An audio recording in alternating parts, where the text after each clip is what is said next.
കഴിഞ്ഞ വർഷത്തെ കായിക പുരസ്കാരങ്ങൾ പ്രഖ്യാപിച്ചു. രാജ്യത്തെ പരമോന്നത കായിക ബഹുമതിയായ ധ്യാൻചന്ദ് ഖേൽരത്ന പുരസ്കാരത്തിന് 4 താരങ്ങൾ അർഹരായി. ഒളിമ്പിക്സ് മെഡൽ ജേതാവ് മനു ഭാക്കർ, ലോക ചെസ് ചാമ്പ്യൻ ഡി ഗുഗേഷ്, പുരുഷ ഹോക്കി ടീം നായകൻ ഹർമൻപ്രീത് സിംഗ്, പാരാലിമ്പിക് സ്വർണ്ണ മെഡൽ ജേതാവ് പ്രവീൺ കുമാർ എന്നിവർക്കാണ് പുരസ്കാരം. മലയാളി നീന്തൽ താരം സജൻ പ്രകാശ് ഉൾപ്പെടെ 32 പേർ അർജുന പുരസ്കാരത്തിനും അർഹരായി.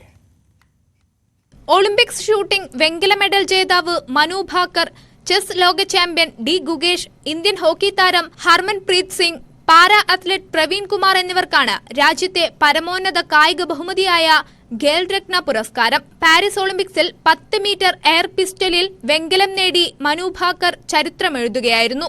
ഷൂട്ടിംഗ് വ്യക്തത വിഭാഗത്തിൽ മെഡൽ നേടുന്ന ആദ്യ ഇന്ത്യൻ വനിതയെന്ന ചരിത്രവും മനു ഭാക്കർ സ്വന്തം പേരിലാക്കി. പിന്നാലെ 10 മീറ്റർ എയർ പിസ്റ്റൽ മിക്സഡ് ടീമിനത്തിലും താരം വെങ്കലം നേടി ഷൂട്ടിംഗ് റേഞ്ചിൽ ഇന്ത്യയുടെ അഭിമാന താരമായി.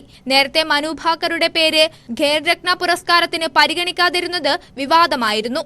ഇതിനെതിരെ മനുവിന്റെ പരിശീലകൻ ജസ്പാൽ റാണയും പിതാവ് രാം കിഷനും രംഗത്തെത്തിയെങ്കിലും കൃത്യസമയത്ത് അപേക്ഷിക്കാഞ്ഞത് തന്റെ ഭാഗത്തു നിന്നുള്ള വീഴ്ചയാണെന്ന് മനു ഭാക്കർ വിശദീകരിച്ചിരുന്നു.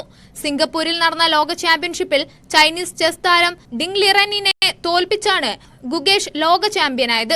ഇതോടെ ലോക ചാമ്പ്യനാകുന്ന ഏറ്റവും പ്രായം കുറഞ്ഞ താരമെന്ന റെക്കോർഡും ഈ 18-കാരൻ സ്വന്തമാക്കി. ഇന്ത്യൻ ഹോക്കി ടീമിന്റെ ക്യാപ്റ്റനായ ഹർമൻപ്രീത് സിംഗ് 2024 പാരീസ് ഒളിമ്പിക്സിൽ ഇന്ത്യയെ വെങ്കലത്തിലേക്ക് നയിച്ചിരുന്നു.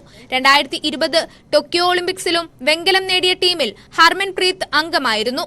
പാരാ അത്ലറ്റായ പ്രവീൺ കുമാർ 2024 പാരീസ് പാരാലിമ്പിക്സിൽ ഹൈജമ്പിൽ സ്വർണം നേടിയിരുന്നു. 2020 ടോക്കിയോ പാരാലിമ്പിക്സിൽ വെള്ളിയും നേടി. മലയാളി നീന്തൽ താരം സജൻ പ്രകാശ് അർജുന പുരസ്കാരത്തിന് അർഹനായി. 17 പാരാലിമ്പിക് താരങ്ങൾ ഉൾപ്പെടെ 32 പേരാണ് അർജുന പുരസ്കാരത്തിന് അർഹരായത്. മലയാളി ബാഡ്മിന്റൺ പരിശീലകൻ എസ് മുരളീധരൻ പരിശീലന രംഗത്തെ മികവിനുള്ള ദ്രോണാചാര്യ പുരസ്കാരത്തിനും അർഹനായി. ഈ മാസം 17-ന് രാഷ്ട്രപതി ഭവനിൽ നടക്കുന്ന ചടങ്ങിൽ പുരസ്കാരങ്ങൾ വിതരണം ചെയ്യും. Sports desk, news 18.